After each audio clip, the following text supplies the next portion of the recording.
Southampton have scored at the Emirates Stadium. There's a goal at the Emirates Stadium. 54 minutes gone. It's Arsenal 0, Southampton 1. It's a bit early. The goal scorer is Matheus Fernandes. I was watching Southampton playing out from the back, and I was thinking to myself, what were they doing? Are you guys serious? They played out from the back. They got the ball forward. It came down the left-hand side. Matheus Fernandes, who missed an opportunity a couple of minutes earlier, he cuts in from the left and he just bends the ball into the bottom corner. David Raya diving to his left-hand side. He could not keep the ball out. Raheem Sterling was dispossessed by Matheus Fernandes. Arsenal wanted a free kick, not given. He worked the ball forward. He played a long ball forward to Cameron Archer, I think it is. And that is the goal scorer. It is a fantastic Cameron Archer. Sorry, I should say is the goal scorer. He's the one that puts the ball into the Raheem Sterling. Is he going to be offside here, guys? No, Sorry, don't even say that. Don't say those words. It's Matheus Fernandes who plays the ball forward into Cameron Archer on as a substitute. That is an outstanding finish. The way he shifts the ball onto his right foot and he beats David Raya. And Arsenal 0, Southampton 1. That's a brilliant goal. Gorgeous goal. It's a brilliant goal. Good finisher. He's a very good finisher, Cameron Archer. There wasn't a place for him at Villa, but he's a good young player who scored goals at every level he's played at pretty much. I mean, they won a foul, Arsenal, I think, but there was no way it was a foul. He wasn't offside there. That didn't look offside to me at all. So a shock, but like you two. I mean, I didn't realise I was coming on our anti-Arsenal fan TV today, but you certainly are. You certainly are. Welcome. You're now president and co-founder with us. Sorry, I should just say, just to confirm, it is Cameron Archer who scored the goals. Matheus Fernandes, who did really well to win the ball back in the middle of the field and then play in Cameron Archer, who takes the goal really, really well. Over to you, Arsenal. What do you think about this? Like, say Arsenal pull it out the bag and find a win the way that they did against Leicester. Do you think that ultimately what they're doing there, constantly getting out of jail, constantly finding an answer, do you think that suggests that they are going to win the league or suggests that they're not going to win the league? Because you can't constantly do this, You can't, but I think we know this is a really, really good Arsenal team who are more than capable of going on runs where they just blow teams away. So I think if there's a period in the season where they're not playing well, they are finding it tough, I think it's a bit cliche, isn't it? The oldest cliche in the book. The sign of champions, sign of a really good team when you're not playing well and you grind out wins. So I think if they are scraping past, albeit less than Southampton at home, I think you've got to say it's the sign of a good team when they're up against it, they're still able to get wins. Well, at the moment they're losing, so let's see how that goes. Yeah, absolutely. And also, if Southampton can get anything from this game, whether it's a win, a draw, I mean, we've been very critical of Russell Martin in terms of the media. Everyone's been very critical, saying he has to change. They're playing. I'll be honest, the second half when they've been playing out from the back, and Arsenal was letting them have a lot more of the ball. Kai Havertz had the ball for Arsenal. That didn't last very long. It's a goal at the Emirates Stadium. 58 minutes gone. This time, I'm sure the goal scorer. 50 million down the drain. Kai Havertz scores again. It came too early. Yeah, it did. They had to keep it 1-0 for 10 minutes. They gave the ball straight back. I tell you what, I'm going to have a look at the replay here. I went too early on the Matheus Fernandes scoring, didn't I, earlier on? But this time it's definitely Kai Havertz, and he takes it really, really well. We're talking about Southampton playing out from the back. They've got the ball in the middle of the park, and it's really, really sloppy. They give the ball away. They're trying to play out from the back. It's Saka who intercepts. It's Flynn Downs who tries to play a ball out to the left-hand side. Saka sticks his foot out. He wins the ball. Really good first-time pass. And I've got to say, that from Kai Havertz, he's still got a lot to do when the ball comes to him. He shifts the ball, opens the ball out on his left foot, and he shoots. It hits the post and goes into the back of the net. And he's headed and there's a goal at the Emirates Stadium.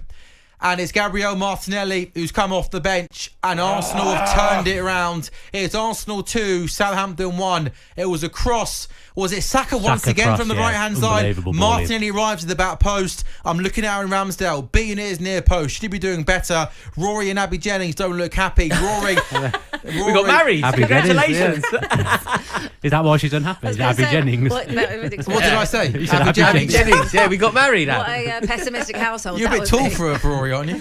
I honestly... Rory, talk us through the goal, please. That goal will be credited to Gabriel Martinelli, and of course he deserves credit, but the real credit should be to Bukayo Saka. Just the cross in is so perfect that it puts it on a plate for Gabriel Martinelli. Oh, he's offside. I think he might be offside there, guys. Annoying. But by the way, sorry, Rory. Someone is offside. Rory, two things there. Aaron Ramsdale, appalling goalkeeping. You're completely correct. And second thing is, you're absolutely bang on. The wing play from Saka is outstanding. The lines they're going to be drawn. I reckon those frowns might be turned outside down. It's going to be close down, Bono. Moreno, it depends. Moreno, he kind of made a slight edge to it. It depends if the VAR think that Moreno, has gone for the ball because he's off. I don't think he's involved in play, but Martinelli's not off, is he? I'm not sure Martinelli. I think this is one of those. The lines are going to be drawn. Moreno's this is going to be offside. really Moreno, but that's fine. But he doesn't. It depends whether they say he went for it or not. Looking there, and we will need the lines. Looking there, it looks like to me Martinelli's gone early. Does Moreno's positioning affect the goalkeeper? Yeah. No, I don't think. He occupies a defender though. That might be marking Martinelli. So you think Moreno's interfering with play here? I think West Ham have scored as well. Yes, I think Moreno is interfering with play because if he's not there, the defender could be more preoccupied. West Ham have gone forward up against Ipswich. Paquetá scored, but we're watching what's happening here at the This is really interesting because I kind of think the ball goes way over Moreno's head and to the back post. So I kind of almost was just looking at Martinelli and whether he's offside or not. I think this is going to come down to whether Martinelli is offside or not. That's really tight and so there's no doubt at all that Moreno's offside. Are we about to see lines drawn? Well, hopefully at some point soon the lines are going to be drawn. Say till the end. What do you guys think here? I feel like it should be ruled out because I want it to be. He's onside. So Martinelli's been confirmed to being onside. Moreno's definitely offside. But he's so not been classed as interfering. I'm not. I don't think he interferes with a player there. That ball's gone way over his head. So is it a legitimate goal? Has it been given officially? I think it's been given. Do you? Sorry. I think what's been confirmed is Martinelli's onside. We're still watching replay, so I think you're absolutely bang on the money, Rory Jennings. They're now looking as to whether Moreno is. And I think the right decision's come. Now I think Moreno might be offside, but the ball goes way over his head. It goes to the back post. I don't want to pick on him, but literally that's why I sold Aaron Ramsdale. That is, he's been beating his near post. He's got to keep that out, Dan. Keepers always say that's a myth, the near posting, don't they? The keeper pundits always fight that one. Do they? Dan? Yeah, they always fight that one. Say it's a what it's you can be. Yeah, it can be better your near post. He should save that.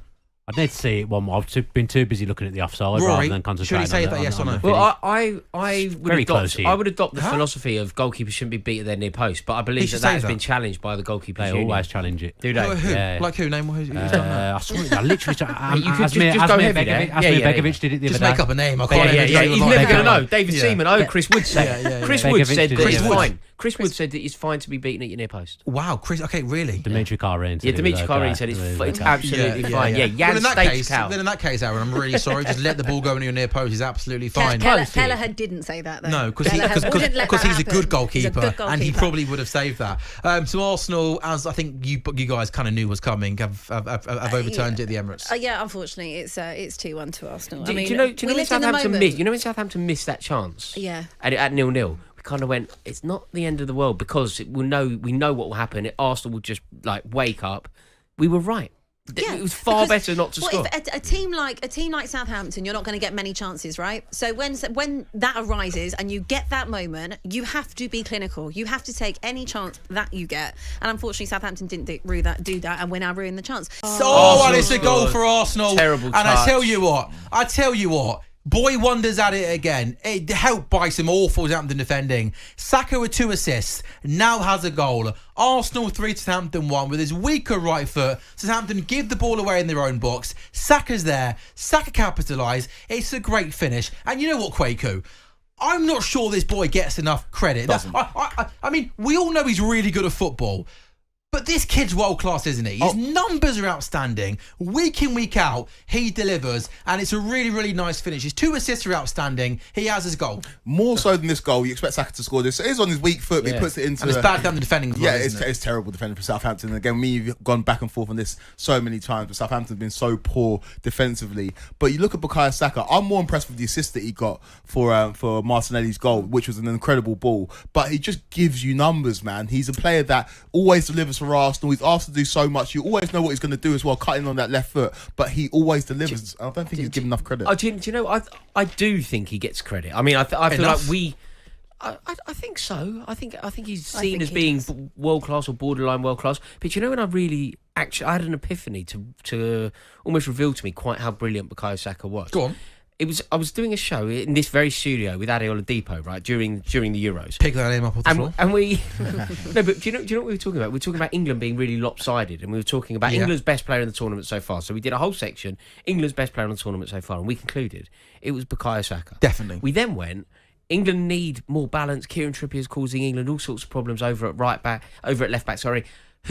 How do we solve this problem? And Addy and I kind of looked at each other and we went, Bukayo Saka. How weird is it that England's best right winger and England's best left back is the same bloke? Like that, I don't think that's ever happened before in football. Like, you've never had the best right winger being the best left back. He's versatile, isn't he? That's kind of how he started off. That's how he came into the Arsenal team in the first place on Emery, right? He's playing a left back, left wing back. But no, he's versatile, and I think in England's best 11, I think it's Saka from the right. I think it's Cole Palmer playing off the centre forward, and I like the idea of sort of Jude Bellingham playing in that maybe slightly deeper role.